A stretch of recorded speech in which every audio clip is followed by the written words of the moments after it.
And we're recording. Okay, so some bureaucracy first, some administration stuff.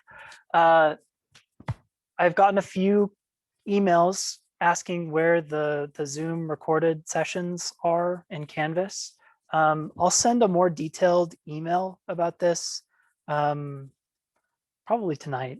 I should just do it tonight with like pictures that'll show you what to click and where. But for everybody listening now and in the future, you go to the Canvas page, you go down on the left side to the like links in the column, click Zoom, and then it'll open up the Zoom sessions.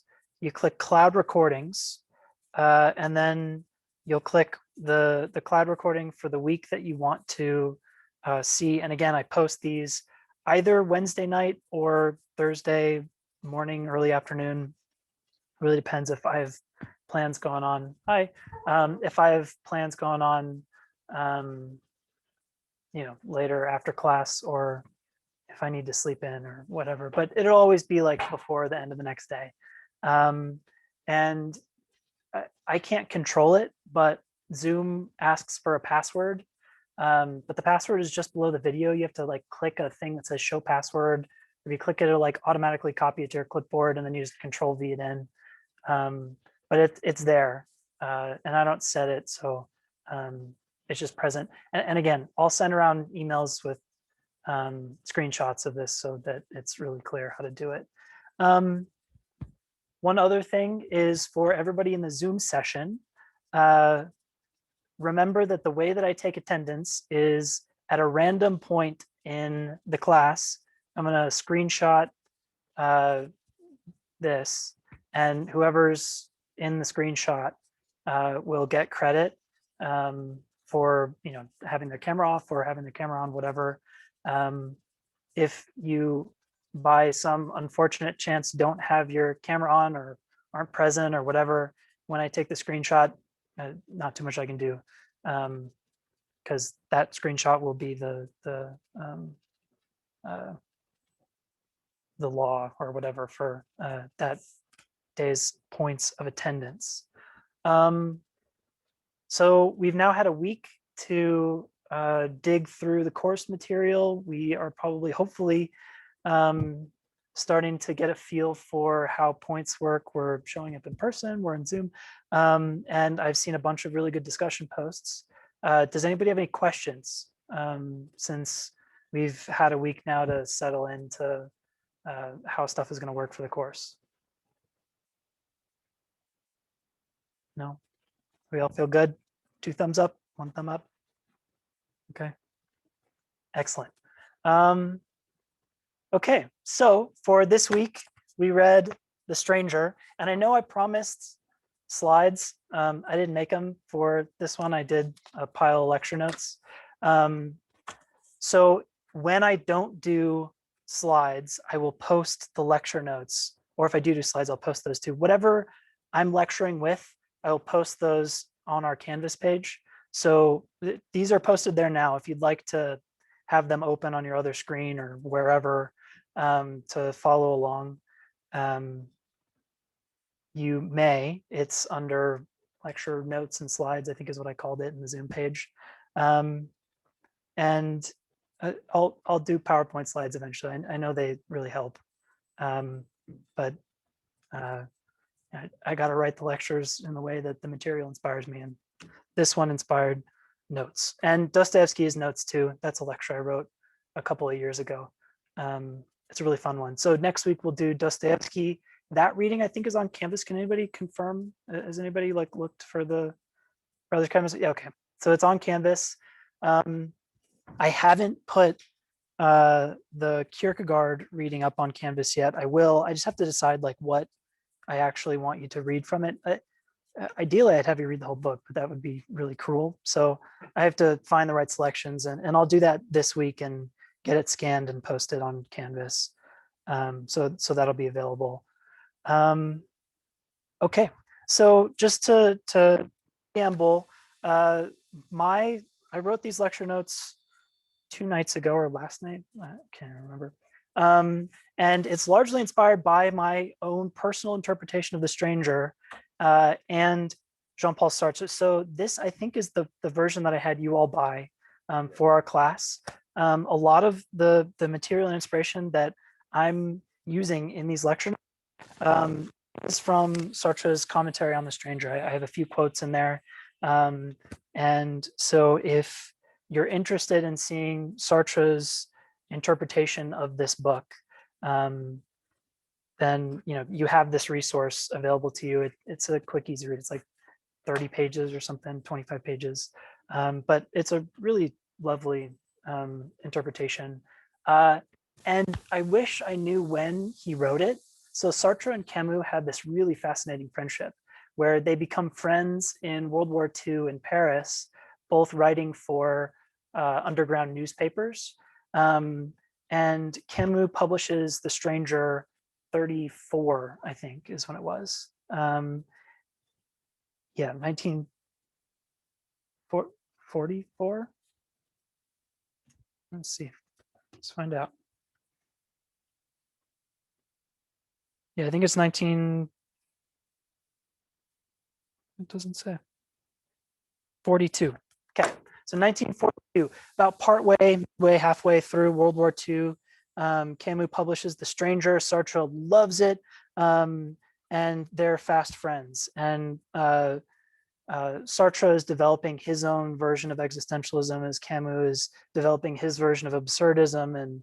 And both of these men, and Simone de Beauvoir and Guida and others, are sort of creating this intellectual culture that surrounds philosophy, but also insofar as they were writing essays for these underground newspapers, was all about like literary critique as well, and it found its way into film and other forms of media. Camus and Sartre ceased their friendship after the war over political disagreements. So in post-war Europe, France was the colonial power that owned or was in charge of Algeria, where Camus is from. And the relationship between Sartre and Camus devolves largely over their differing opinions about what should happen to and with Algeria. Suppose I can finish the story. So Camus is born in Algiers from a working class family. I think he's third generation French, but from Algeria, right? His great grandfather, I believe, moved there in 18 something. And so Camus grows up poor. His father died in World War I. His mother was a maid and raised her son as an only mother, barely able to scrape by, right? And all this time, Camus is working odd jobs. Once he's old enough, he finally makes enough money, scrapes enough money together, working in an auto shop and editing some newspapers at a library at one point, to make his way into college. Does really well in college, gets invited to Paris, finishes his degree in Paris, and this is about when the war breaks out, and he gets trapped in Paris and he can't go home. Sartre, on the other hand, is from a rich upper class family. He's bourgeoisie as they come, right? He is high class society. He wears kerchiefs and, for all of his weird, strange, googly eyes, he is the definition of class.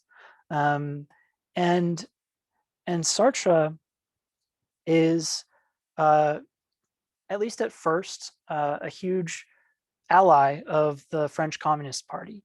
And now the existentialists and the French Communist Party sort of split up, and Sartre always remains Marxist in his own way. At the end of his life, he was, I think he identified as a Maoist.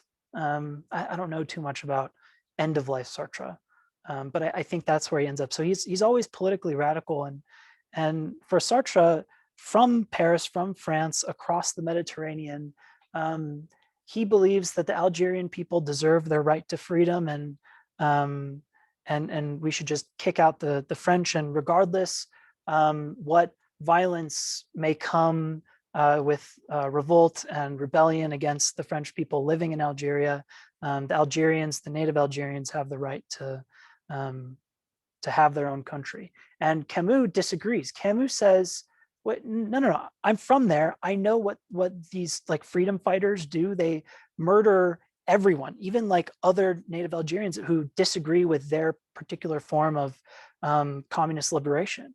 I've seen whole villages burned and destroyed." And so Camus, in disagreement with Sartre, says, no, what we need is this amicable solution where everybody can work together, where we can see all of the humanity in everybody and accept it and find a way to move forward without colonial imperial power being held over the native Algerians. But we can also enfranchise the Algerians without kicking out or murdering or violently managing the French. And what happens is Sartre becomes really popular for his views, and Camus becomes really unpopular because the native Algerian freedom fighters hate him because he's saying like, hey, the French are good too, and the French hate him because he's saying, hey, we should give the Algerians back, like their land. And so Camus like completely alienates himself and ends up that Sartre's enemies, they send public letters back and forth, sniping at each other. Sartre is really mean in them. And their great friendship that is sparked over an inspiration shared deeply and philosophically, and that finds its beginnings in the publication of this book, breaks down over these political concerns, where Sartre, removed from boots on the ground and very like the ends justify the means kinds of guy, accuses Camus of being a moraliste, a French moralist who only cares about how things feel and will allow his feelings to overcome the ultimate good of the final end of a Marxist state or whatever. And so we have these two really interesting like flip-flop perspectives, though they start in this really familiar, similar place, which is caring about the problem of existence, of being, as inspired by an experience of the absurd. So you have a question? Yeah, I was wondering, is there a political ideal that Camus accepts, or is that kind of anti-Camus to start with, to carry kind of a political ideal? Maybe. So, well, I'll talk about that in a minute. So I'll talk about Camus' like political beginnings in a minute. So that was, I didn't even mean to tell that story. There's a really good video that I watched. A video, so it's like 20 minutes. Maybe I'll post it to Canvas so that you guys can watch it if you're interested. That is a great overview of the relationship between Camus and Sartre, and digs deeper into these issues. I watched it last week and was really surprised. Normally I don't like video essays. Find them, they feel like pretentious usually to me, but this one was like really good. It worked. And maybe it was because I liked the subject matter, but who knows. Anyways, so The Stranger. Maman died today or yesterday. I don't know. The iconic first words of Camus' breakthrough novel. What do they mean, right? Why start the novel this way? Because how a story begins sets the tone for the rest of the imaginative work that the reader and the author in writing it has to do through to its completion. And so Maman died today is setting the tone for the rest of the novel. And so some other examples of famous first sentences: every happy family is happy in the same way. Every unhappy family is unhappy in their own. This is Anna Karenina, right? Tolstoy. Call me Ishmael. And we were somewhere around Barstow on the edge of the desert when the drugs began to take hold, right? These are iconic sentences, begin really powerful novels, works of literature that inspire and set the tone for what's to come. And so when we read the words, Maman died today, or was it yesterday? I don't know, right?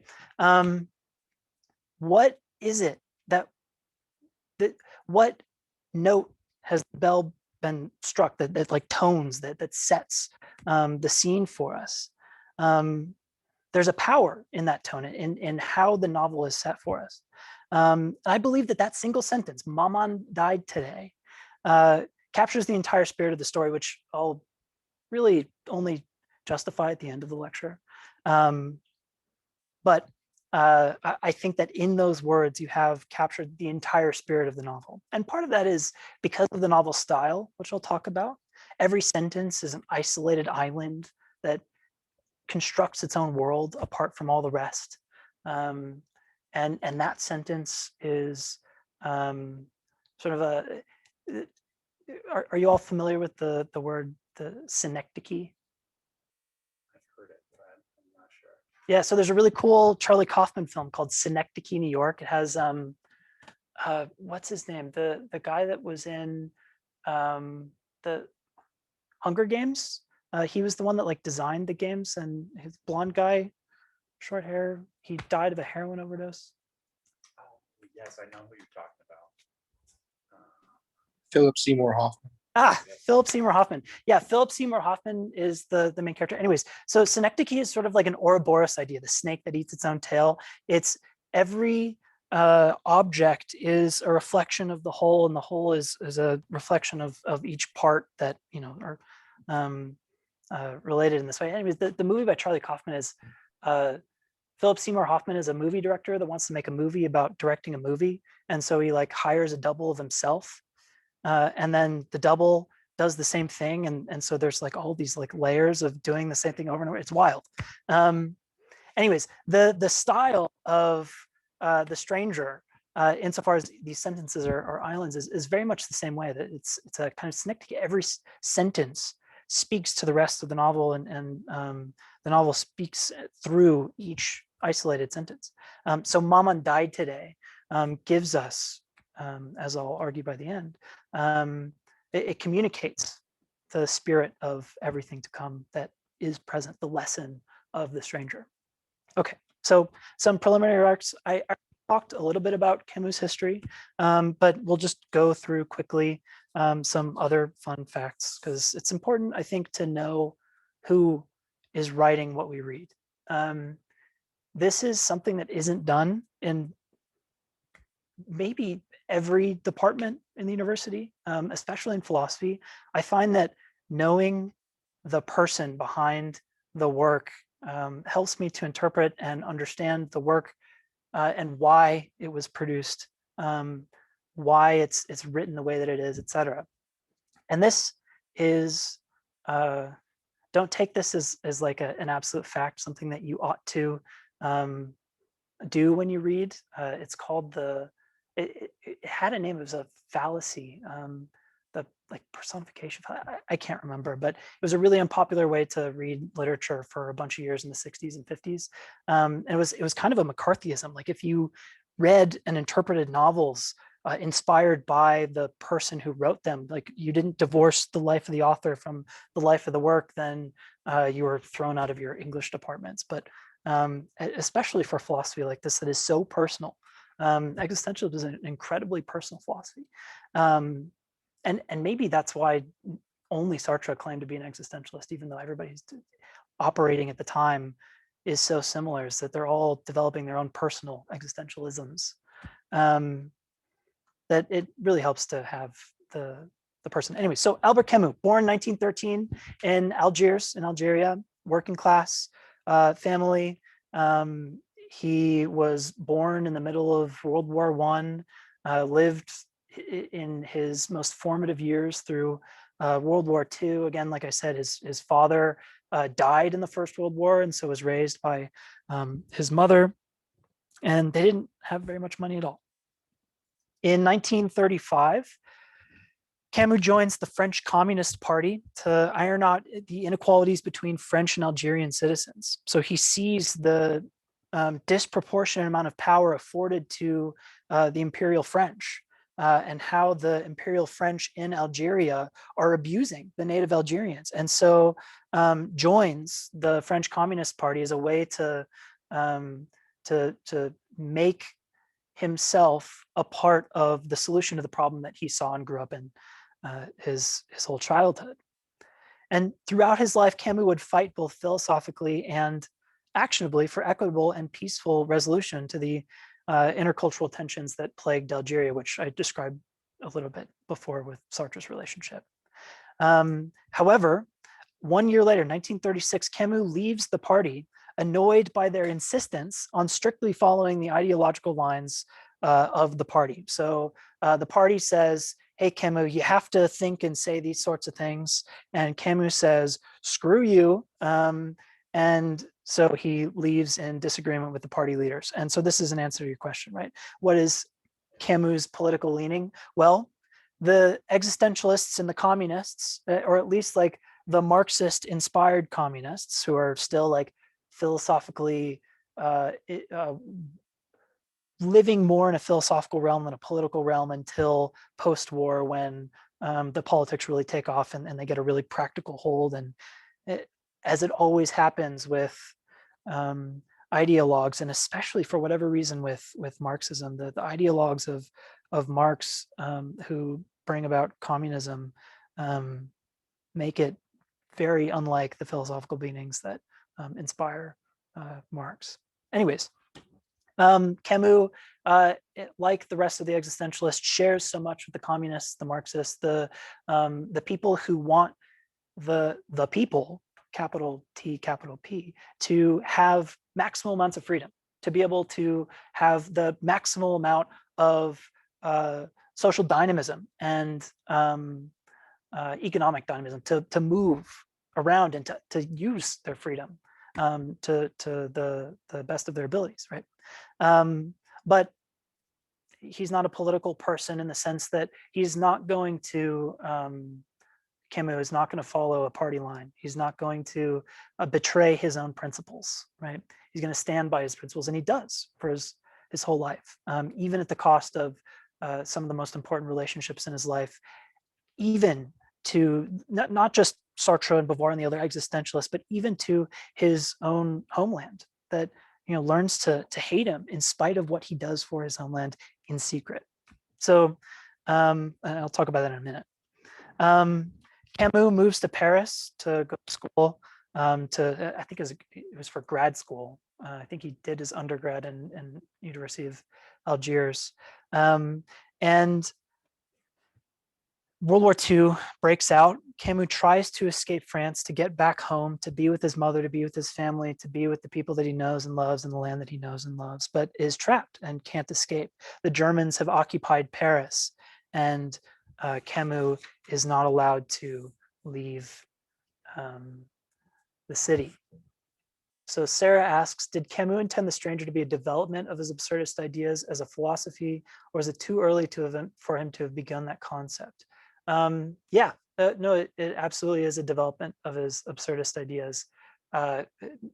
Maybe even the first pass at these ideas that develop over the course of his career for the next 15, 20 years. Okay, so during the German occupation of France, Camus takes an active role in the underground resistance. He risks his life to write essays for underground newspapers and magazines, where he's inspiring the French people under Vichy France, controlled by the Nazis, to rise up, to rebel, to revolt, to express their freedom, or at least to not lose their hope, right? To remember that there is still reason to hope. And these essays are published in a book. They're lovely. My favorite of them, I think, is called The Almond Trees. I'm pretty sure it's it might just be Almond Tree, The Almond Tree. It's like 3 pages. Google it. It's great. It's so lovely.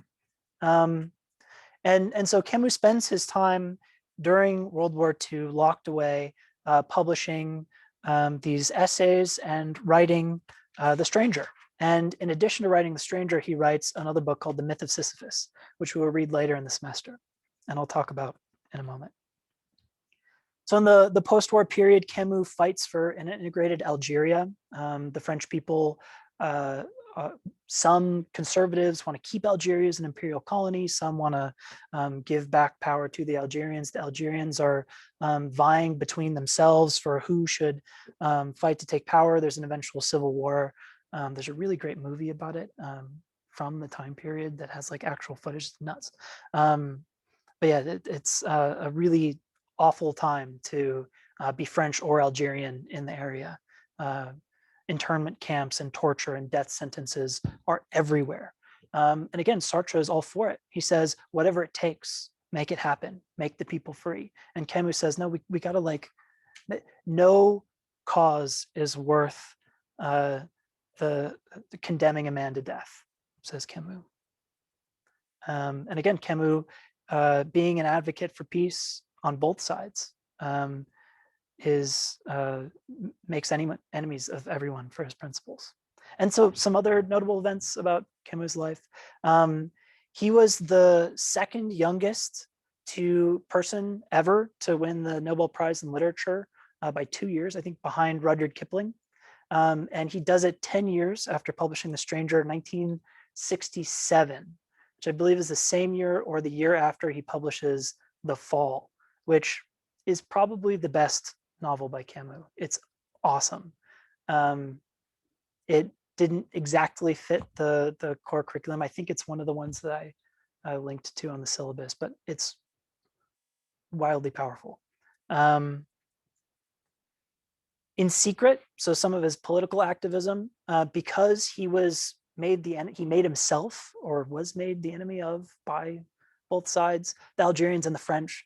Camus becomes politically quiet. He doesn't take a stand in public anymore for one side or the other, but in private, he appeals on behalf of over 100 Algerians who are sentenced to death in internment camps in Algeria. So under a pseudonym, where he can't be associated in complete private, he's writing to save these people's lives, because he's still, if he cannot do what he feels is right publicly, he can't make it happen publicly, at least he can act still in private and make his world slightly more real, even if the solution, the vie for peace, wouldn't work out in the end overall.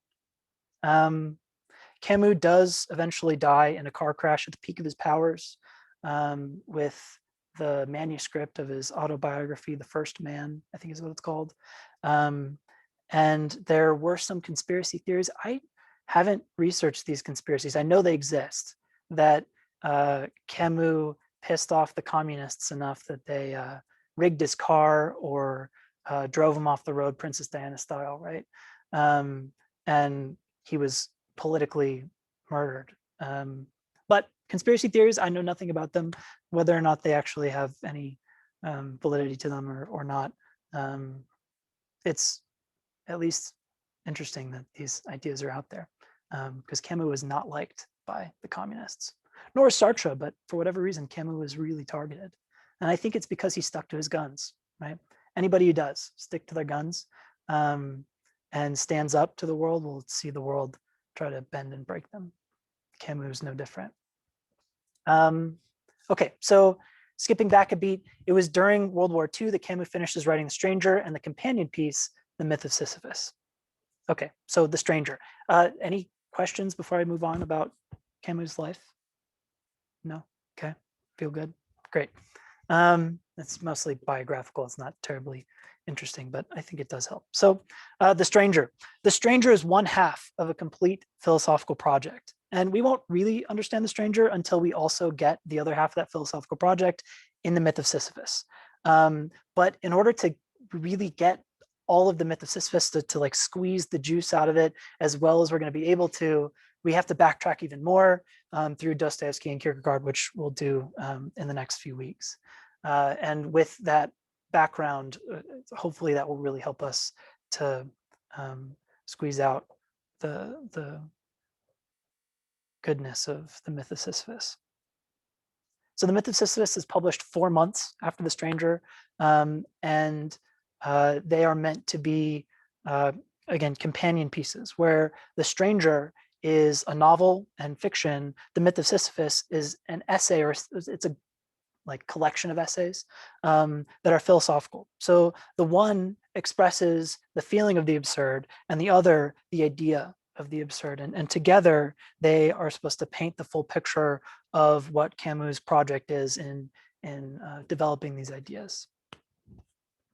So according to Camus, this is a quote: "The Stranger is a book about the nakedness of man faced with the absurd." And this absurdity is the subject of our novel, The Stranger, in a very particular way. Says Camus, like great works, deep feelings always convey more meaning than they are aware that they do. Intense feelings carry with them their own universe, splendid or wretched as the case may be. The feeling of the absurd is not the same as the idea of the absurd. The idea is grounded in the feeling, that is all. It does not fully express it. And what we see in this quote is again, this division that I alluded to, right? That the Myth of Sisyphus is a philosophical essay meant to impart the idea of the absurd. The Stranger is meant to put us in the place of Marceau, to inspire in us the very same sorts of feelings, the indifference, the glaring heat through maybe shock, and the insight at the opening of oneself to the absurdity of the world, what that's supposed to be like. And I think it's yeah. So the next section, Franco, is just all about the absurd. So what Camus says here, I think, is interesting, and it reckons back to our first lecture. Camus says the feeling of the absurd is not the same as the idea. The idea is grounded in the feeling, meaning that the feeling is prior. It's what comes first, and the idea is derivative of the feeling. And similarly, the novel is published, the feeling precedes the idea, the Myth of Sisyphus, by 4 months.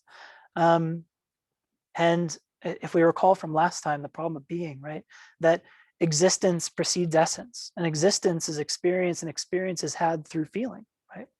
And this is just a doubling down of Camus, that both in practice and how he publishes, how he presents his philosophy, that we're seeing this notion become more concrete, but also in the content, which we'll talk about when we discuss the absurd very shortly. So in the spirit, we might interpret The Stranger as a book whose purpose is to convey the feeling of the absurd in order to teach its lesson. And on the other hand, there is still the idea of the absurd, and this lesson is to be taught in the Myth of Sisyphus. So how does The Stranger convey the feeling of the absurd? Is it successful? And what lessons do we walk away from the book having felt? And before I color your naive, in a good way, naive, right? Your uncolored feelings with the lecture content to come, I want you all to break up into groups. So I'm gonna, I don't know what happens with the recording. So it might just record like me as the breakout rooms happen. It might stop the recording. I'm not sure. We'll find out after this. So apologies to you guys in the future who are watching this lecture. But you know, it's a kink to iron out, and we'll get it ironed out right now. So anyways, what I want you to do as I break you out into groups is discuss just those questions. How does The Stranger convey the feeling of the absurd? Is it successful in conveying the feeling of the absurd? And what lessons do we walk away from the book having felt? Okay. What do you feel after reading it? And again, remember, I haven't defined the absurd. We haven't talked about it, but the feeling precedes the idea, right? That the feeling is primitive. And so even if we don't have a strict conceptualization, if we were hopefully attending to the book as we were reading it, we should have gotten a sense of what that feeling is. So let's talk about it. And if you didn't, then that would be an answer to the second question: was it successful? Okay, so let me do breakout rooms. And then we'll create, I don't know, 2. How many? You guys in the Zoom call, how many would you like in your groups? 3, 4, 5, 4, 5. Okay. We'll do 3 groups. Good luck. Have fun. See you in like 5-ish minutes.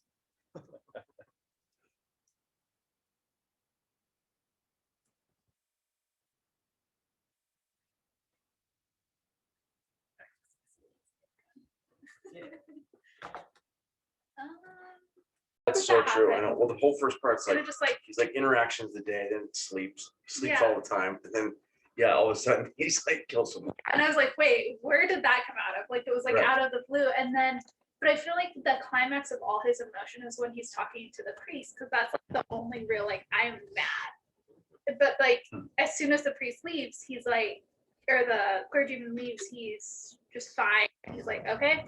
And then I got bored, Yeah, then he gets bored. But like, that's, I feel like the only like real emotion he gets like throughout this whole thing is in that like spot. But even then it's still very physical. Like he like has a physical altercation versus like thinking about like his emotion. He's annoyed. He doesn't want to spend Yeah. his last moments like thinking about God when he knows he's about to die. He's like, I only have so much time. Why do I Yeah. want to be doing this when I don't actually even believe it? Yeah. Which is a good point. Are you guys online hearing this? Good. Okay, so I want to hear from you all too. What do we think? What was the feeling of the absurd? And was it successful? What did your groups come up with? Dallas, thanks for raising your hand.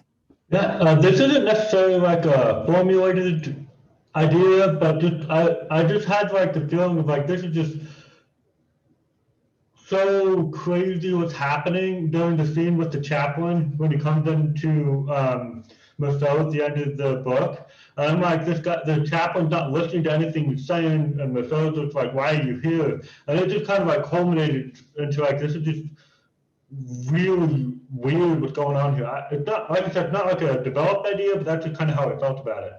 Yeah, so I mean that's right. That moment is Marceau's breakthrough. It's where the world stops happening to him without his taking part in it. He opens himself up to the world, and he has to snap in to realize that he has to wake up, and that's the waking up moment. So the fact that that's the moment that you felt most powerfully about the novel is exactly right. That's where the feeling of the absurd is supposed to really take grip in us, the reader, because that's where it first comes alive or wakes up for the first time in Marceau. And when I say wakes up for the first time, Marceau is awake to the feeling of the absurd, but in sort of a removed way, right? Where it expresses itself as the heat of the glaring sun, the glinting spears of light off the steel of the knife, right? The wine pounding in his temples, the veins bulging in his forehead. That's the moment when the feeling of the absurd isn't routed into some physical sensation. It's actually experienced intellectually, deeply existentially, you might say.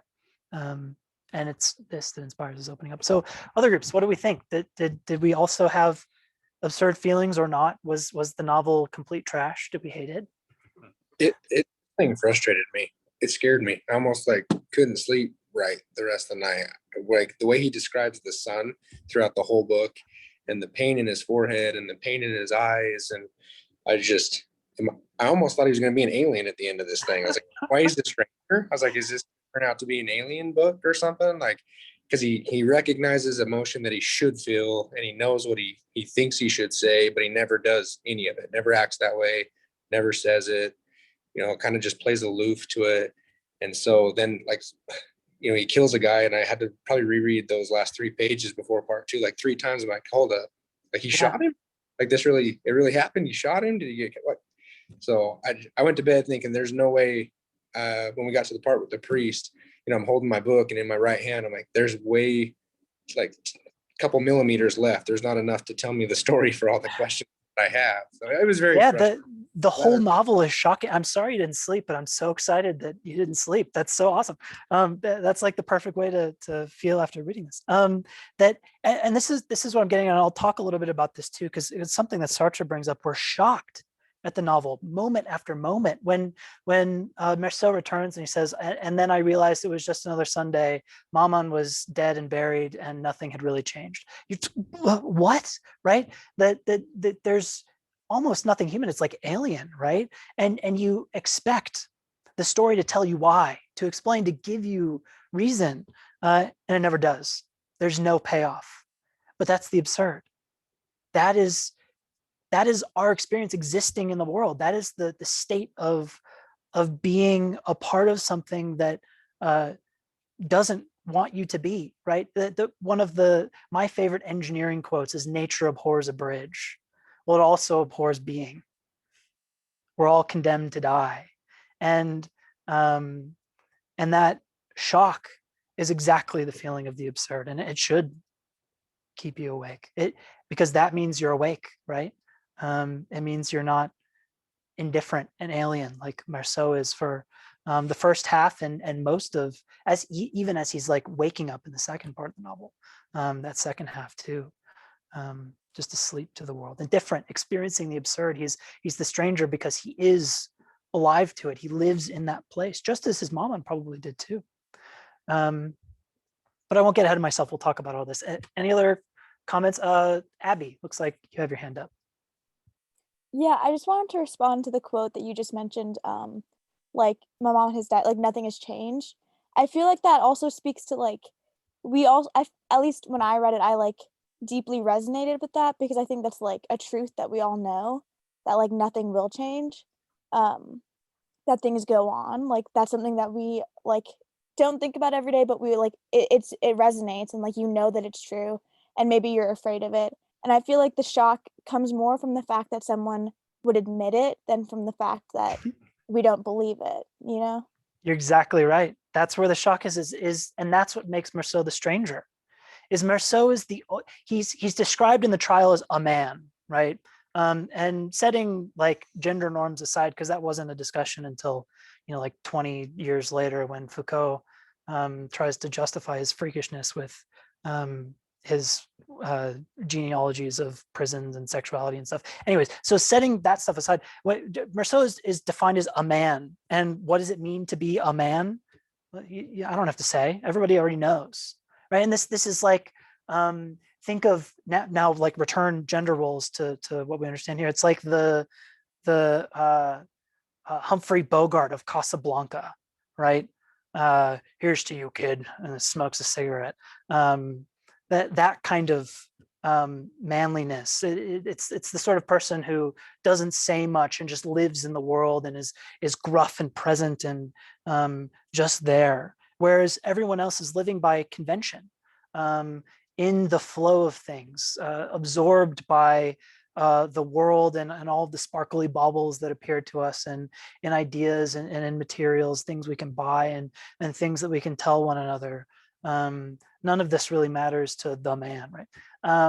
And so, of course, it's shocking when Marceau says this to us. Nothing changed, and nothing really does change. It's our attachments. It's our the hooks that bind into us and that we use to bind into the world to make it all make sense. Those are the things that get shaken up when the world changes, and the world is always changing. And so the reader, not a stranger, right? Part of this world. We read from the point of view of this man, Marceau, and are shocked to either, in what sounds like your case, Abby, to recall that, oh, no, you're right, nothing has changed, or otherwise to be forced to face the question whether anything has or not, which might be enough, right? Sort of a Zen koan kind of thing, right? What's the sound of one hand clapping? It's when you think about it in the right sort of way, it wakes you up to enlightenment. That is largely the project and power of this novel and how it's supposed to inspire, what it's supposed to inspire. Okay, one more, if anybody else would like to share. We got time for one more before. Okay, Sarah. Oh, can't hear you, Sarah. You're muted. Sorry. That was just interesting that you referred to him as being a stranger to everyone else, because I was thinking throughout the book that the stranger was the man who he killed. And then I thought that he was the stranger, that he was a stranger to himself. And I saw it as kind of more of a reflection of depression, as Abby just said, like you realize in a death that life goes on, kind of. And it seemed like a lot of the reflection he was having after a trauma, they seemed cold, they seemed unfeeling, but sometimes you're kind of frozen up after a trauma. And I was thinking, well, maybe he's alienated from himself and he feels a stranger from himself and his own emotions, due to realizing that life goes on. He has no control over it. He feels helpless. All the things, helpless, hapless. He couldn't help his mother.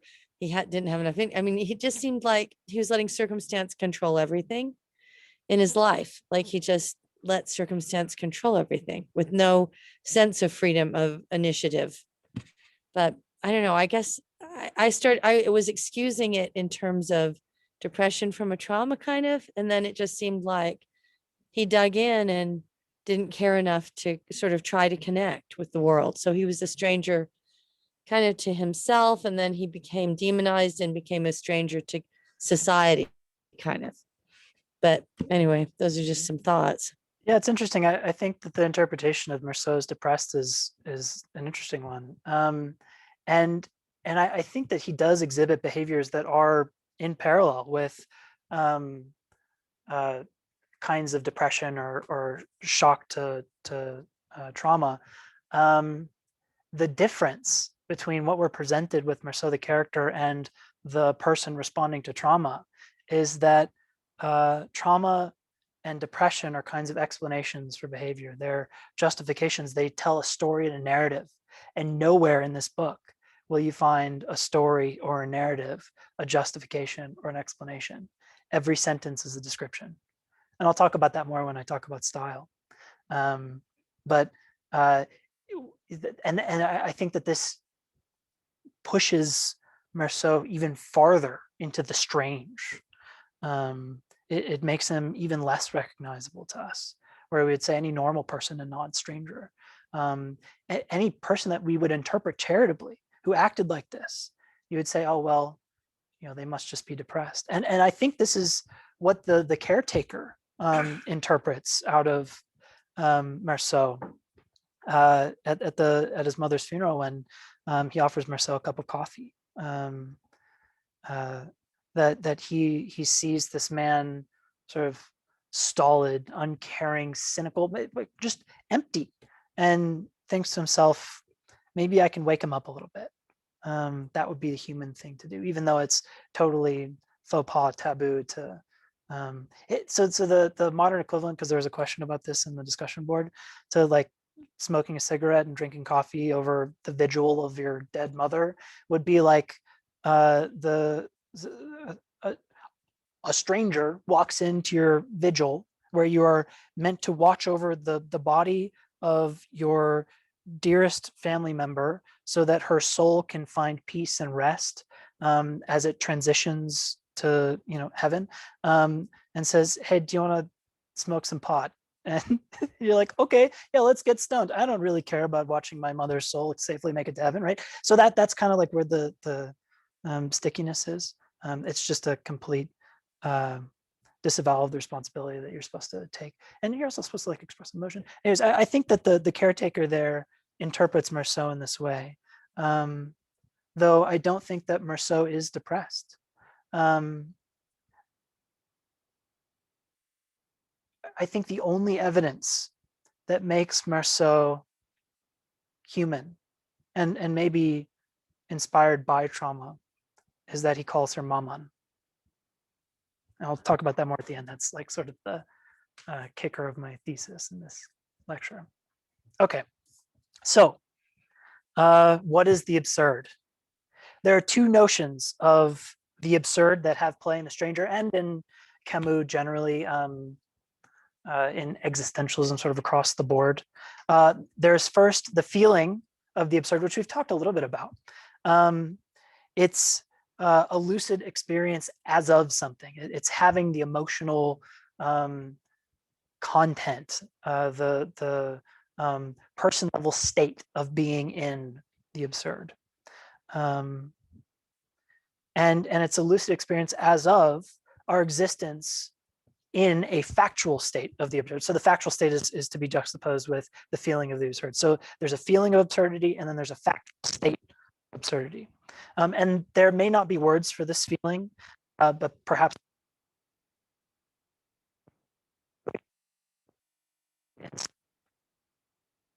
You're cutting up. We can't hear you.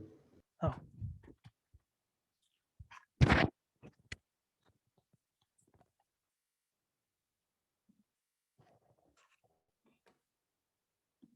Can you hear me now? Probably not as good. My thing died out of batteries. I'll replace them for next week.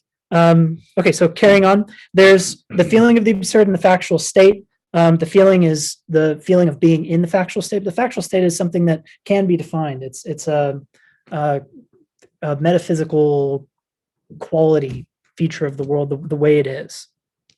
And here's what Sartre says in his essay on The Stranger about the factual state of absurdity. What then does absurd mean as a factual state or a set of givens? Nothing less than a man's relationship to the world. Primary absurdity manifests itself as a schism, the schism between man's aspirations for unity and the insurmountable dualism of mind and nature, between man's drive to attain the eternal and the finite nature of his existence, between the concern that constitutes his very essence and the vanity of his efforts. Death, the irreducible pluralism of truths and beings, the unintelligibility of reality, chance, these are the core components of the absurd.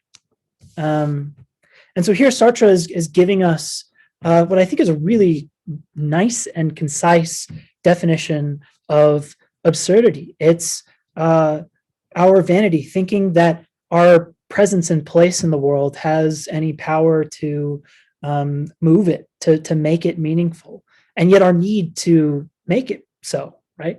The fact that we go on living, and yet death and chance, fate, the world and its winds push us forwards towards our inevitable ultimate doom, right? This is the factual state of absurd, that our being in the world is not, that the world is not made for our being in it, right? And the absurd hero for Camus, and we'll learn a lot about the absurd hero for Camus when we read the Myth of Sisyphus. So the absurd hero for Camus is someone who recognizes the fact of their existence in a factual state of absurdity, who holds on to the feeling of this state that might be inspired from being in it and rebels against it, right? And this is what Marceau does at the very end. He's rebelling against himself, his own salvation, right? Eternal life promised by the priest. And also of the world. He's rebelling against the world. The priest is of the world. He doesn't call the priest father, he calls him monsieur, right? Mister. He doesn't affirm the holy power of this man to offer him that salvation. So he denies both. He rebels against both this promise of eternal meaning and value and of earthly satisfaction, and finds in that space the feeling of absurd and opens himself to it. And here we have the opening himself to the total indifference of the world. And it's in this way, in this kind of rebelling against the factual state of absurd, while remaining completely present with the feeling of absurdity, being awake to all of it, that the absurd hero finds a dignity in their existence, and a reason ultimately not to kill themselves. But is Marceau of The Stranger an absurd hero in the way that Camus defines? Here, at least by the beginning of the novel, has the makings of an absurd hero. And the first place that we become aware of this is in the style of The Stranger, how it's written, right? Sarah asks, is he rebelling against hope or against false hope? He's rebelling against hope. Yeah, because hope is a false promise, and it's not to say that like the hope is itself false, but hope is a forward lookingness. It's a denial of our current presence and the absurdity that never leaves us, right? We might be able to imagine ourselves away from it for a moment, but all of this is two-dimensional, inauthentic. It's not to accept the actual condition that we're in, which is of the absurd, right? And so one rebels against hope and finds in that rebellion dignity. Okay, so remember that I prefaced your reading of The Stranger with what Meursault doesn't say is nearly as important as what he does. This is why. So here says Camus, the absurd hero only describes, he does not explain. There are no explanations. Every sentence seems to live in a vacuum of all the rest, throttling all those behind it and all those to come into an unexplained, undifferentiated non-existence. That each one is its own world, its own short, brief world. And what Sartre says of this is really fun. He says that any normal author would say the bridge spanned over the river, but if Camus was writing it, he would say there was a bridge over the river, right? Where one is active, the bridge spans. The other is just, there is bridge, right? It's descriptive. It's a state. It doesn't explain why or how, what place this might have in a narrative. It just simply states. And the novel is a series of events that has very little causal connection to one another. I get the feeling as I read it that none of the events seem necessary. In novels, I read a lot of fiction. I love literature. And part of the reason I love it is because you read enough of it, you start to get a sense of like archetypes and motifs that are really common. You can see like the connections that draw authors from their inspirations to their own works. And there's always a story. There's a causal connection that explains why one event happens to the next. And the really powerful moments in novels are those that you have building up in you and feeling, but you don't expect still somehow. Like all of the truth is right there, and then boom, it happens. And you didn't see it coming, but it was all there, ready and present for you to feel and experience and to realize. And this is, in fact, what makes Dostoevsky an amazing author. Is he's a master of offering that experience. Brothers Karamazov and Idiot, Crime and Punishment, all give just that. But The Stranger is different. There is no causal line. Every event seems disconnected from the rest. There's no need for any of the events of The Stranger to have happened. It seems to have been able to happen in any way, right? That he doesn't need to have met Raymond or Solimano. He could have had any girlfriend or no girlfriend. None of these facts of Meursault's life are essential to the ultimate completion, the realization, except for maybe a few very important moments. Again, these are moments where Meursault wakes up to the absurd. And I'll talk about those when I'm done talking about style. So just to foreshadow a little bit. So more on style, it's frequently commented that The Stranger takes on an air of Hemingway in cadence and Kafka in intellectual timbre. And I think Sartre is right here to say that Kafka's out of this world surrealism has no place in Camus' novel, The Stranger. The Stranger is a novel that takes place completely in the present.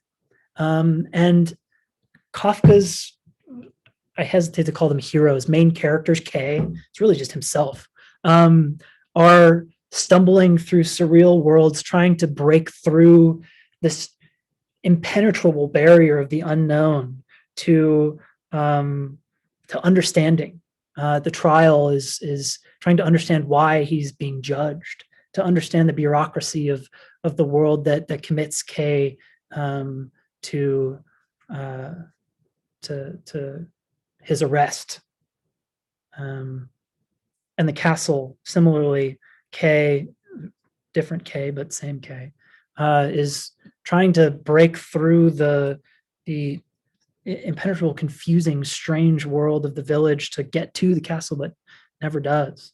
These Kafkaesque surrealisms have an analogy that they're similar to the stranger, and that the stranger he just is so shockingly strange to us. But unlike Kay, Marceau is totally present, and the world is just there for him. There's no impenetrable next step. There's no moment of comprehension and understanding that will come from the right interpretation. The world just is, and that's enough for Marceau. But the Hemingway example is apt. The sentences of The Stranger are short and punchy. They, again, express in style the idea of descriptiveness without explanation, right? Of the absurd hero being a man or whatever. And it was considered to have been written in the American styles of Hemingway, Faulkner, James. James famously said World War II used up all of the words in the world, right? That there were no words left after World War II. And Hemingway is super famous for his short, really punchy sentences. And Camus doesn't write this way in any of his other novels, especially in The Myth of Sisyphus. In The Myth of Sisyphus, Camus is chatty, right? He just like will talk your ear off, and like his language is poetic and mellifluous. It's beautiful. It's wonderful to read, and it's full of humanity and expression and feeling, which is like so just removed from this. And so what is Marceau not saying? Well, he's not explaining it. He's not drawing causal connections. He's a mirror for the rest of the world, and almost empty to the rest of the world in the same way that a mirror might, that there's only present in the mirror whatever shows itself. And I think this might even be a kind of critique from Camus. So now I'm going off into like my own personal interpretation here. So my impression is that Camus isn't happy with Marceau, especially in the first half of the novel, that Marceau is an inappropriate person. Even though he lives he's a naked man in the face of the absurd, which is the right makings of an absurd hero. He's not an absurd hero, and so is the worse off for it. And the way that Camus sort of almost like ironically sort of pokes at Marceau, and maybe even his readers as well, is by having the character just not care about who he interacts with and how. So he observes Salamano beating his dog with no moral inclination one way or the other. He becomes pals, not friends, pals with a pimp who beats the living hell out of a woman for like, no, he like spits in her face and then beats the shit out of her. That's like despicable, right? But Marceau's being in the absurd inappropriately is that this like degree of indifference that it inspires in him that makes him kind of an awful person. That it isn't until Marceau actually wakes up to his condition that he becomes responsible for his existence. But before he's responsible for his existence, he just allows it to happen, and what happens is mostly not good, right? And I get the sense that this is Camus telling us, wake up, right? Don't be Marceau. Don't be indifferent. Don't allow yourself to be the victim of a senseless murder. And that is the murderer, not the Arab who's murdered. But don't allow yourself to be the victim of a senseless murder, the person who kills, because you're indifferent to the world, because it is absurd. Do not be a nihilist. Don't allow yourself to float. Exist with intentional. Okay, so soapbox aside. So of course Marceau is describing his world. We had some questions. Let me finish this, and then before I move on to the next part. So Marceau is describing his world unattached to narrative and value. These aren't present in the style. These are sorts of literary objects that might make a real story, the sorts of objects that explain why events occur in the sequence that they do, why they matter. We get none of that because none of it matters to Meursault. He's indifferent to everything. And we should recall that the novel is meant to impart the feeling of the absurd. But there's a lesson hidden for us, as well as for Meursault, in both the style by which the events develop and the factual description of events without cause or value. And that is in the structure of the novel story, which I'll talk about after these questions. So, Aaron, if you'd like to unmute, go ahead. Yeah, I was just going to ask, what do you think is the balance between Meursault's extreme indifference and some what is thought of like good teachings like Stoic philosophy or Zen philosophy? Like, where do you find a balance between those two? Because one, he seems to be too extreme, but then for normal people, or I guess regular people, like most people would try to get to that state of indifference because they're so caught up in everything. So yeah, just a question there.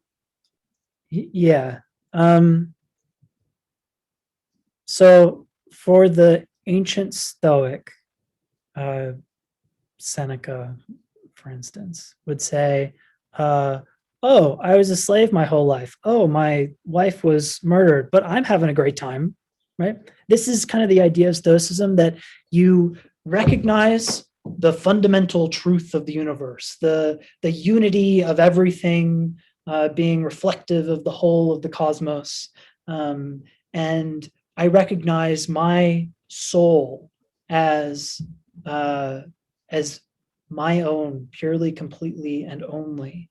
And it is forced through the world, but it remains unaffected by it. That my body, my mind, everything might be turned awful through terrible events, but at least my soul, this pure piece of me, is always mine, unharmed and untouched. And so it's in light of this that I, the Stoic Seneca, can admit happiness in the light of great adversity.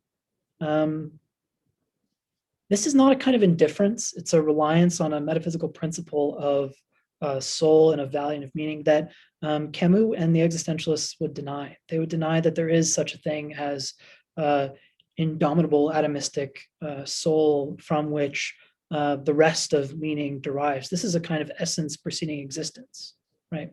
But for the existentialists, there is only existence from which essences might be derived, but all of them are, again, derivative. They're secondary.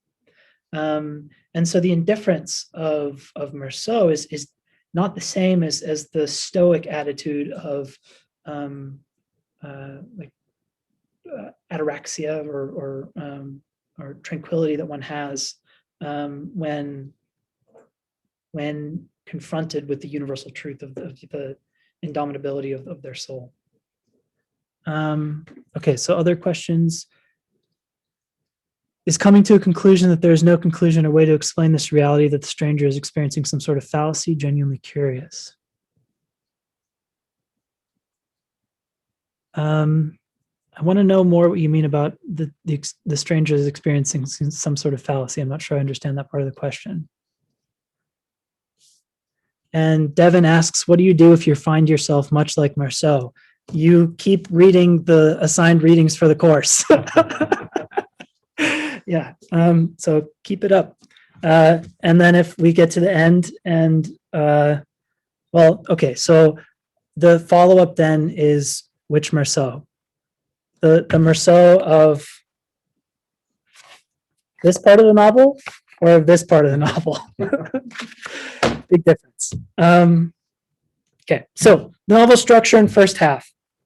The Stranger is broken up into two parts, and we're, I'd say, like 2/3 of the way through lecture, so we'll be done 30 minutes or so.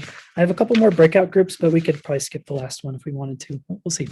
Okay, so The Stranger is broken up into two parts. One part sets the stage. The second draws to a close the events of the first. You could almost read the first half without the second and still get the feeling of the absurd. and you could read the second half without having read the first. You almost don't even need the first half at all. But together, they really bring home the power of the insight and of the feeling of the absurd and of the overcoming of one's nihilistic indifference. Even if it's not nihilism with principle, if there is such a thing, but a nihilism that just happens to us for those of us who are struck with the absurd. The first part of the novel follows the life of Marceau, who lives in a factual state of absurdity. And the second part of the novel tells how this character wakes up to the feeling of the absurd, who opens himself up to it finally. In complete indifference to one possibility or the other, for instance, do you love me, asks Marie, and Marceau says, I don't know what that means. Probably not.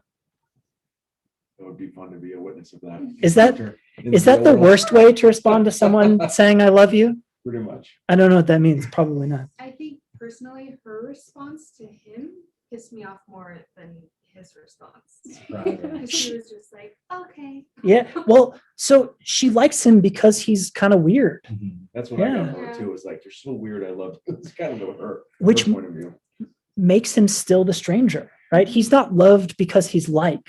He's not loved because of a felt empathy or compassion, a connection.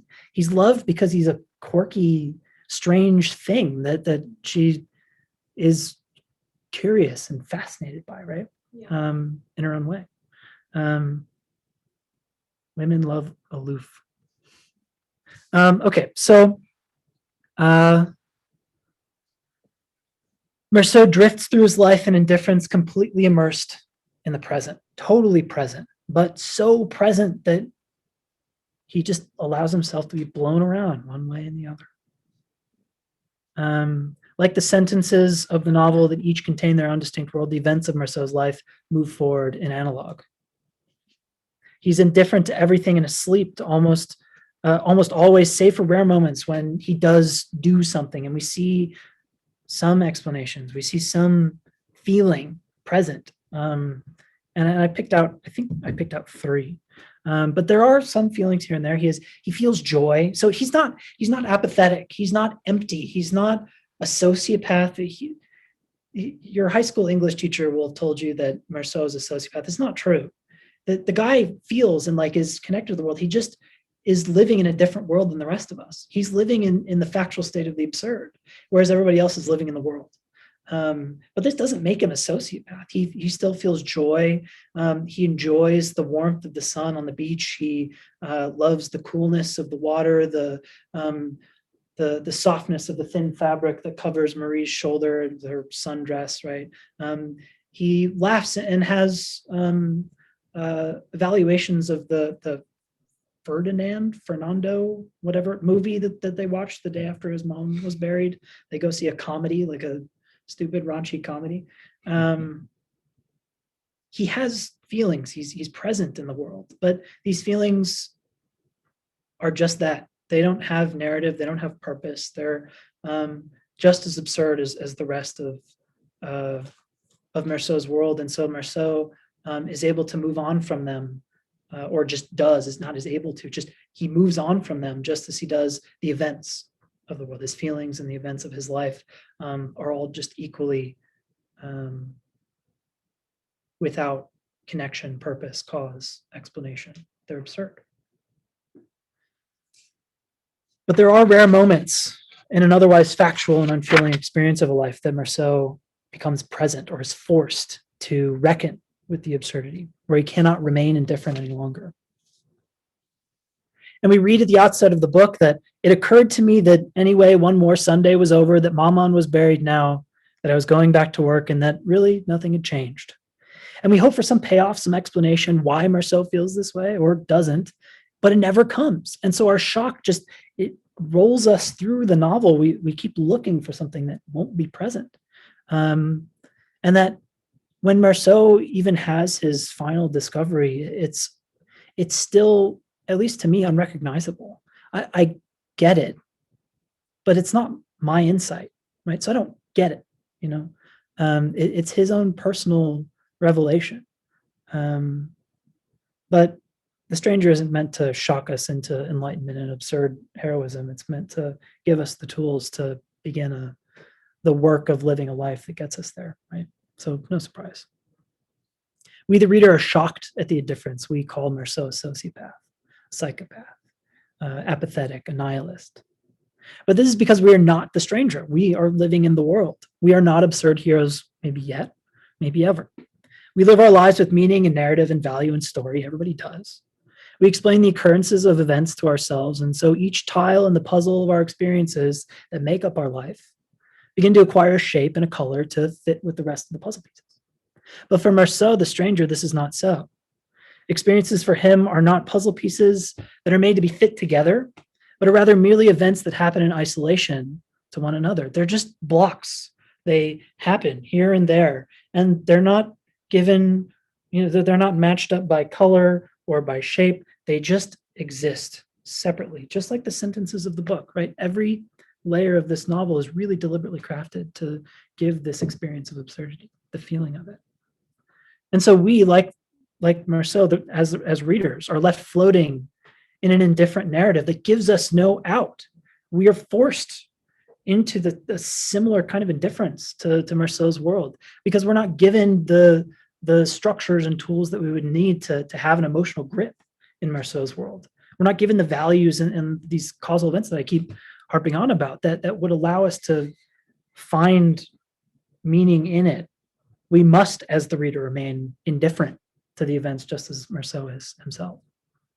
There is no reason, and yet we, the reader, hope for it. And okay, so the three notable events that I foreshadowed in the first half of the novel, each of them is a kind of turning off of the indifference, but not a waking up. It's some in-between state, which I wonder if Camus talks about in the Myth of Sisyphus. As when I read it for class to write lecture again, I'll be looking for this, but I wonder if he talks about the difference between Meursault's eventual waking up to the absurd, the opening himself to the cool indifference of the world, and these moments that I'm about to describe, because they feel different, right? So there are moments in which Meursault's indifference becomes external and remote, that his indifference, which is internal, faced out towards the world, becomes reflective, that he, the mirror, sees himself in the mirror of the world. The world gazes back at him and reflects its indifference to him, right? And in these moments, Meursault finds himself burning with what can only be passion, that finds no texture to take grip in an indifferent world. These moments oppress him. And the first of these is the pallbearing of his mother. The sun scorches the tarred earth. He can either be hot outside or sweat and cool down, but then as soon as he goes into the church, take on a chill. There's no escape from discomfort, yet he remains indifferent. Until the old man collapses, the sun is relentless, and Meursault's temples burn, right? He feels the heat. The day that Maman is buried, he is oppressed by the sun, by the glaring heat. The world oppresses him, and it becomes indifferent to him, and he individuates in this experience. He becomes apart from the rest. He's forced out of his own indifference, but is still without the tools to care or understand why. And so, lacking these tools, his temples burn. The second of these moments occurs in Raymond's apartment. Is Raymond a friend or a degenerate? Has the wine gone to Meursault's head, or does he feel committed to his neighbor? So he writes the letter, and he feels the veins in his head once more pulse. And before the third moment, a quote from Camus that'll explain. And we're not going to read The Rebel, but The Rebel is the book that broke Camus and Sartre's friendship. Because in The Rebel, Camus takes Sartre's divorced political bourgeoisie life to task and says, look, you don't actually care about people, you just care about remote ideas. Anyways, so setting that aside, what Camus says: awareness of the absurd, when we first claim to deduce a rule of behavior from it, makes murder seem a matter of indifference, to say the least, and hence possible. And there is no pro or con, The murderer is neither right nor wrong. We are free to stoke the crematory fires or to devote ourselves to the care of lepers. Evil and virtue are mere chance or caprice. And this is at the very beginning of The Rebel. And The Rebel, if The Myth of Sisyphus is a book about the problem of suicide, The Rebel is a book about the problem of murder. Murder has become a problem in Europe, obviously, post-World War II. Murder is a real big problem.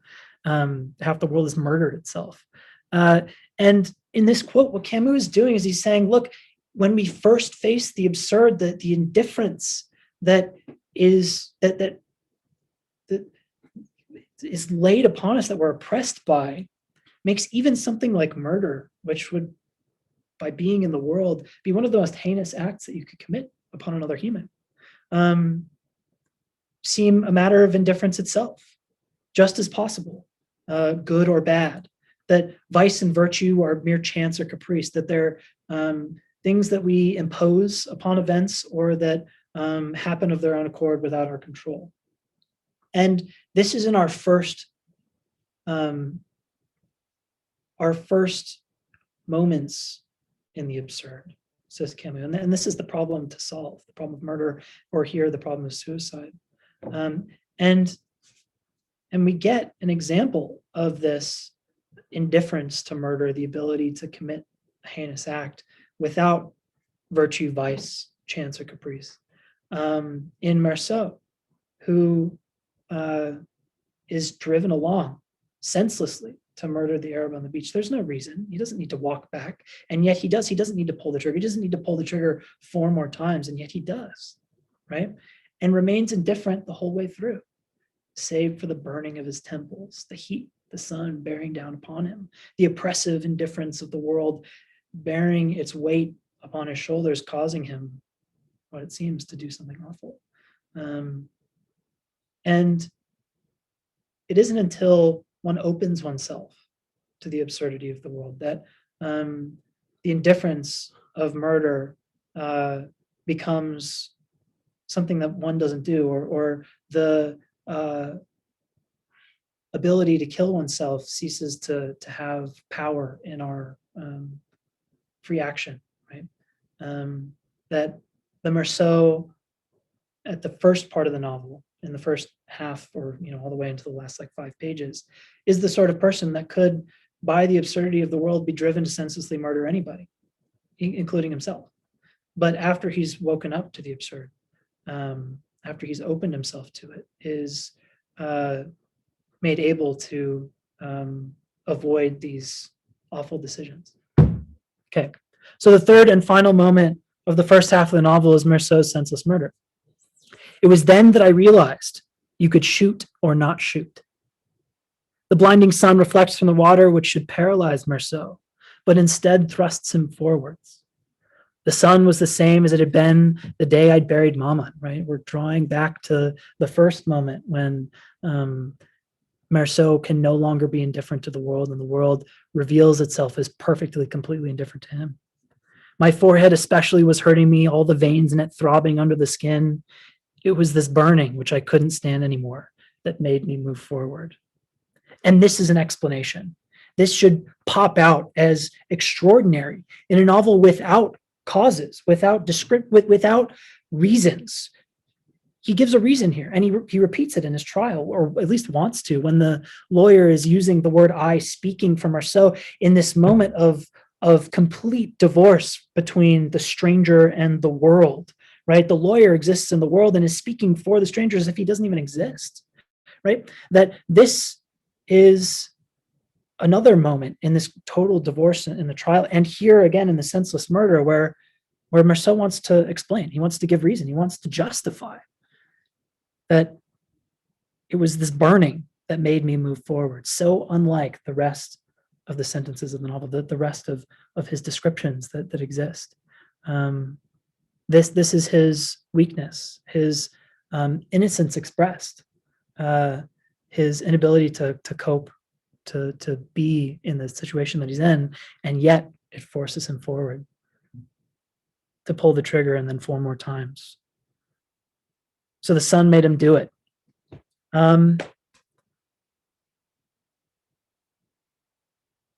What do you think? I have a breakout group. Do we want to like chat about this moment? Let's do by hands. If democracy rules here. So raise your hand if you do want to do a 5-minute breakout. Okay. Democracy fails. So the question was going to be, is Marceau innocent of this senseless murder? So rather than breaking out into groups, let's at least like take a minute or two and chat. What do you think? Is Marceau innocent? Okay, May so I- all right. How about this? Let's do hands again. I think Marceau is innocent. I'm the only one who thinks Marceau is innocent. Okay, Oh, I think he's innocent. I mean, it seemed like it to me. I mean, if you look at it from a legal standpoint, like he had a really bad lawyer. That pissed me off. yeah. It was Don't get a public self-defense. defender, I guess. But- It wasn't self-defense. Yeah, he approached. Yeah, he approached. The guy was just laying on the beach. I thought he came in. I thought he came in all with the the way knife. up to All right, fair, the fair, yeah. Like he came back. The guy flashed the knife He at him flashed the knife at him. before. Yeah. It's also really weird because it never talks about the moment where he thinks about the gun and grabs the gun. The gun just kind of appears in his hand and then it's shot. You know, it's So it's it's so so shots weird. too, were the The four extra four shots. extra shots. That's why the judge was trying to like get him to talk about why he pulled the trigger those 4 extra times. Because the first time, then the guy was on the ground. Those 4 extra. That's the loophole.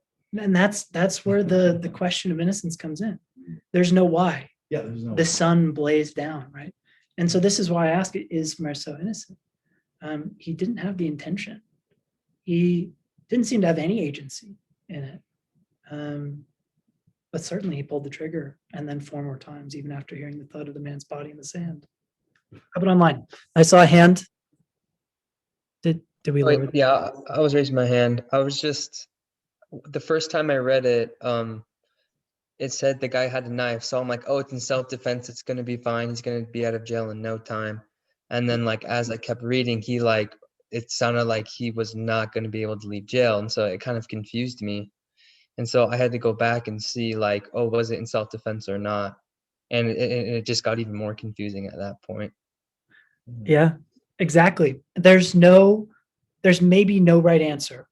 And so what the world of the court does is they try to impose descriptions, justifications, reasons on the events so that it can become sensible. And the reasons that went out are the most absurd. They have nothing to do with the event itself. They have everything to do with other events that again, Marceau had no hand in. Like, why is he friends with Raymond? Because the guy like invited him in. He was like, okay, whatever. Why did he drink coffee and smoke a cigarette over his mother's body? Because a dude offered it, right? And someone offers you coffee, you offer a cigarette back. It's common courtesy, even if it's terribly rude and like sacrilegious. Why does he not cry? Well, he doesn't know this at the time. I think that he feels it, but he doesn't know it. Is that no one has the right to cry over Mama, right? Because even at the end, condemned to her own death, she felt the need and the ability, the freedom to begin again, right? This is the quote from the end. And he's a stranger and his life is strange. And so the court imposes absurd descriptions that cause him to be condemned to death. Yeah, okay. Sarah, why did he take the gun with him? If he had been afraid, why didn't he just stay away? Well, because he would have needed reasons to do any of those things. This is a man who's indifferent to reason, who acts on a whim at best, and then is forced forward by the glaring heat of the sun at worst. Abby. Yeah, I guess I feel confused by the question of his innocence, just as a question at all, because I feel confused about his own, I don't know who he is enough to know whether or not he's innocent. And I think that's what they're grasping at in the trial. They're trying to figure out who he is, and there's almost nothing there. which is why it's so absurd. Like there's nothing to figure out, which is like it almost makes it like impossible for him to be innocent or guilty because he's almost like not even a person enough to be either. Cool. Yeah, I like that. He'd be guilty with, or he could plead insanity in the real world probably, because it's like he's so disconnected from everything. Yeah. Reading that book was like an emotion, like reading a book in like an emotional foreign language, to like a regular person, you know, like trying to connect with anything that he does, the whole thing. It's like infuriating. Did you guys hear that? Yeah. Yeah, I think the emotional foreign language is a really nice description. Yeah, that's cool. Can we say that he's also like motivated by just hedonic pleasures as well? Like it seems like the feeling of wanting to go to the beach, just go on a vacation and enjoy things with Marie. That is something that he wants to do, and he's not indifferent to it. You know, when given a choice between nothing and feeling pleasure, he'll go with pleasure. Yeah. So the only caveat that I would add to that is that he's hedonic without being a hedonist. There's no ism. Right. So he's hedonic. He's just like when one is completely in the present moment, they will by nature be hedonic. Yeah. Right. Their passions will move them forward until it's the world that forces you. And even when he's in jail, and this is part of the wake up process, is losing his freedoms, is not being able to live in that hedonic state, right? He doesn't actually believe that whatever feels good is what I should do, right? Because that's not what the man does. That's not who the person living in the state of the absurd, not here yet, how they would act. But when Marceau is in jail, he loses the ability to act hedonically, and we see repeated over and over. I recalled that what Maman used to always say, which is that you could find the ability to enjoy anything. So here he's trying to cultivate a kind of stoic indifference. He's reminded of a truism or something that allows him to maybe still at least attempt a hedonic movement towards coping with his prison time. Whether or not he's actually committed to it is questionable until the very last time that he says it, when he's very much committed to it. Okay, so one discussion. The novel's conclusion, last 2 pages of lecture notes, and then we're done. So the second half of the novel tells the story of Marceau's jailing, trial, and death sentence. Marceau is jailed, he loses his freedom, and with it, his ability to remain indifferent to the world. The world's absurdity and its indifference to him. Now he's indifferent to the world outside of jail. Now in it, the world becomes indifferent to him. So much so, again, as I mentioned, that the lawyer speaks as if he were Marceau. The world's absurdity and its indifference to him is too oppressive. It forces him to wake up from himself, and it forces him to exist fully and authentically, even if just for the last hours of his life, for that waking dawn, in which he awaits the bells of the church to toll the drawing of the guillotine out in the square. Marceau's trial happens without him. The events of the trial are almost entirely inconsequential to Marceau. He only recognizes, I hesitate to even call them like key events. They're just like some events of the trial.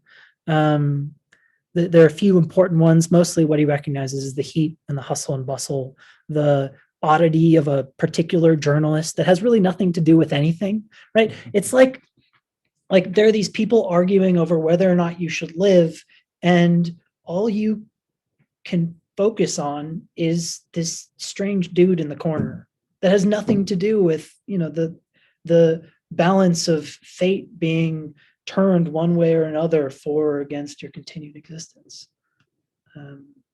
It's absurd, isn't it? So as Marceau's freedoms are slowly stripped away, the smoking, the being with Marie, the ability to communicate with anyone except himself, he talks to himself. So too is Marceau's ability to remain indifferent. He can no longer smoke or be with his girlfriend, swim or go where he pleases. And he never forgets that saying Maman used to say, that you can always find something to be happy about. And as a reader, it isn't until these moments when Marceau remarks in this way, and it happens several times, as I mentioned, that I begin to think that he is not unfeeling, that I look back at the rest of the novel and I think, oh, he actually is kind of a person. He does have human emotions and qualities. He just doesn't own up to them. He's indifferent to them, except as he's beginning to lose his freedom, he looks back and begins to try to justify, to live in a human way.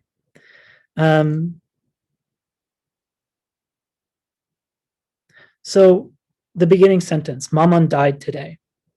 How striking that Camus chooses to use Maman, a childish endearment of mother. In some translations, older ones, it is translated as mother, and this completely like destroys the effect of the first sentence and of the novel. He's not calling her mother. He's not calling her by her name. He's calling her Maman. It's like, do you call your mom Mama? Hi, Mama. Yeah. It's like sweet and innocent, and it belies the sort of connection that we share with our parents before puberty, before growing up and becoming independent people out in the world. It tells the story of that sort of feeling that you have with your parents before you grow out of it, right? And yet she died yesterday or today, maybe, I don't know, right? There's a juxtaposition in the use of that word and then his indifference. They are in complete clash with one another. That here is this completely human and childlike reverence for a relationship that changes nothing, just another Sunday had passed. And here is again the feeling of the absurd laid bare before us in the very first sentence of the novel that even Marceau doesn't himself realize until the end of his experience, the end of his life.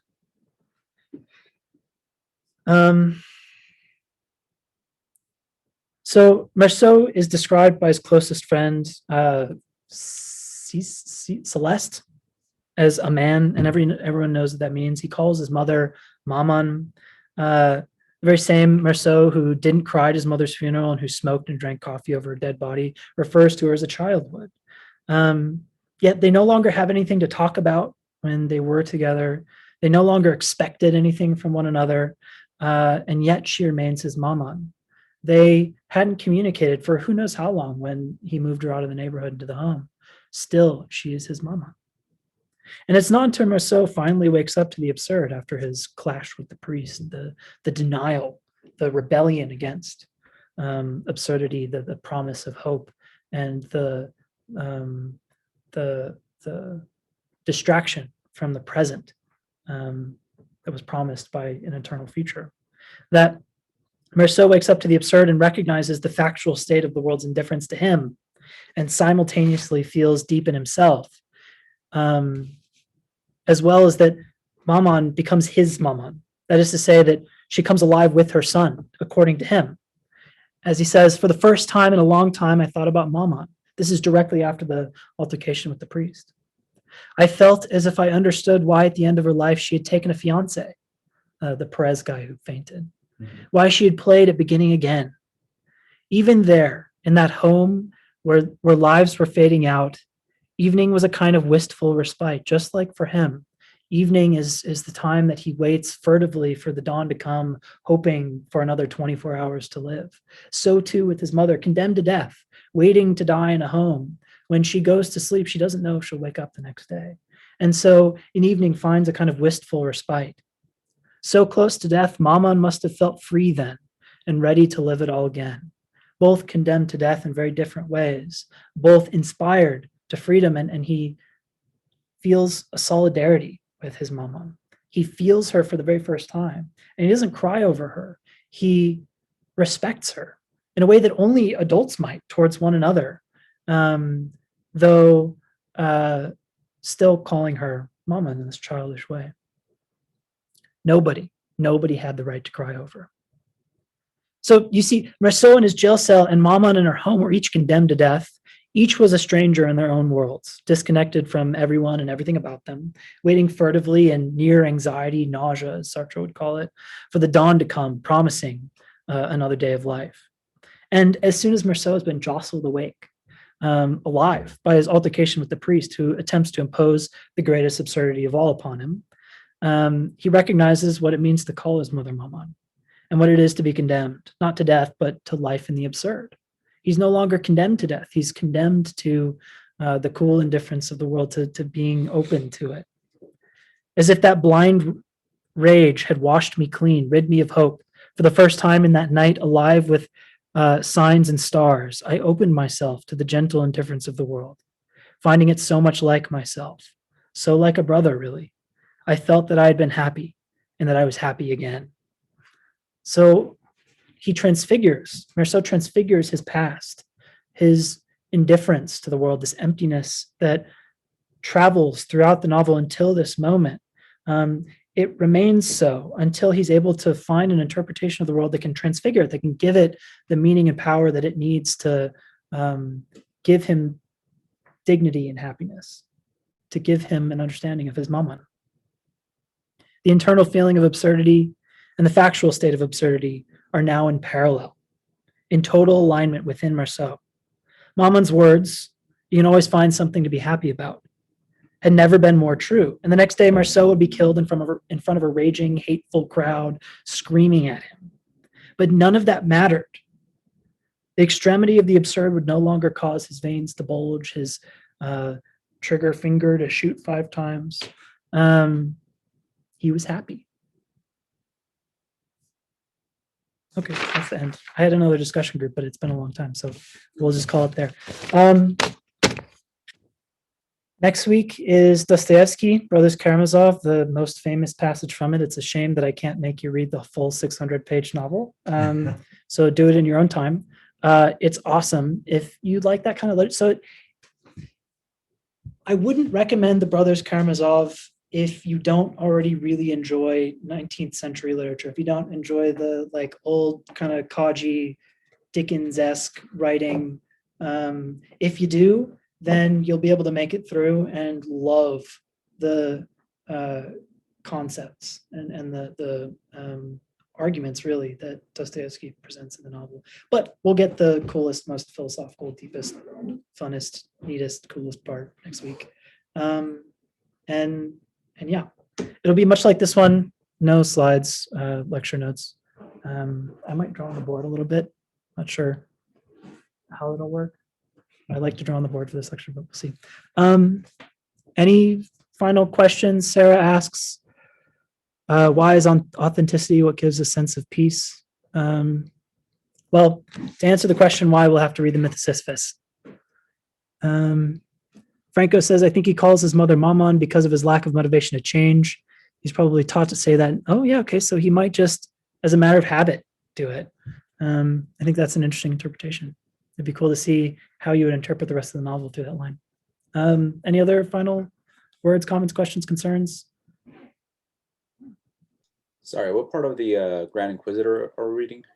I have it posted on Canvas. So it's everything that's on Canvas under the Dostoevsky. I think it's like 40 pages. And again, it's like novels. So we're reading a lot in the class, but I'm starting you off super easy, and then we'll sequentially get more complicated until it becomes nearly impossible to understand anything Simone de Beauvoir says. Awesome. Cool. And yes, Scott, we are going to dive deeper into the existence essence dichotomy. That'll happen mostly with Sartre week. Cool. Thanks for coming. Thanks for being here. I took the screenshot, so you're all, accounted for. Thanks. See you next week. Thank you.